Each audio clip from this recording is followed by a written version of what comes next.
1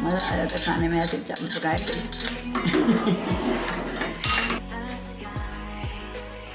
अच्छा, तो नानी माँ आप हमारे देखने वालों को क्या कहना चाहेंगी?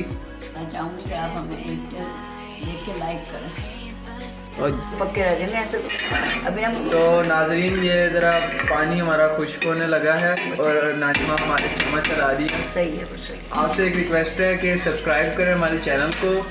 और तो जी, अब ये आप देख सकते हैं कि चम्मच चल चुका है हमारा उस पर, और अब आ गया है दम लगाने का टाइम। तो दम लगाने के लिए हमारी नानी ने इसके ऊपर मतलब ढक्कन पे कपड़ा रख दिया है, और अब इसके नीचे हम रखेंगे तवा।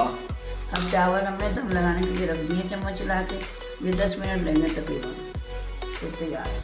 तो जी तवा हमने नीचे रख दिया था, और फ्लेम आप लोग देख सकते हैं कि मीडियम फ्लेम पे हमने इसको, ताकि तवा जल्दी गर्म हो जाए और ज़्यादा देर ना लगे, इसलिए हमने मीडियम फ्लेम पे इसको पकने के लिए रखना 10 मिनट के लिए। जब हम दम खोलने लगे चावल तैयार है। माशाल्लाह माशाल्लाह जी, आप देख सकते हैं चावल बड़े खिले खिले से बने हैं हमारे। इसमें अब चम्मच चला रहे हैं। सब तैयार है, चम्मच तैयार है। अब इसको हम टेस्ट करेंगे।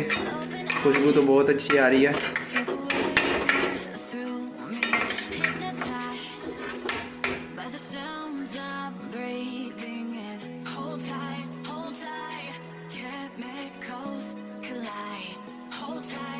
तो जी चलिए हम टेस्ट करते हैं।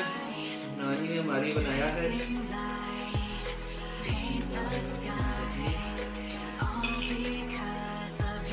चावल माशाल्लाह से खिले खिले पके हैं।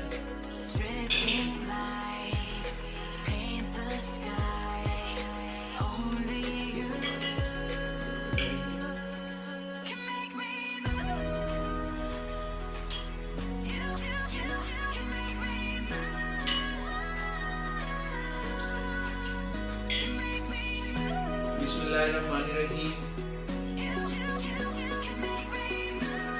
सबसे पहले मैं अपने हाथों से अपनी प्यारी नानी को खिलाऊंगा।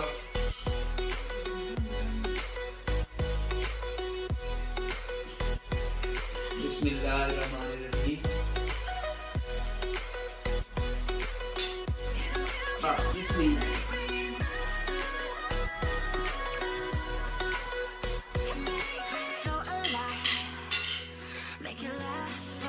ओए ओए ओए ओए ओए ओए ओए।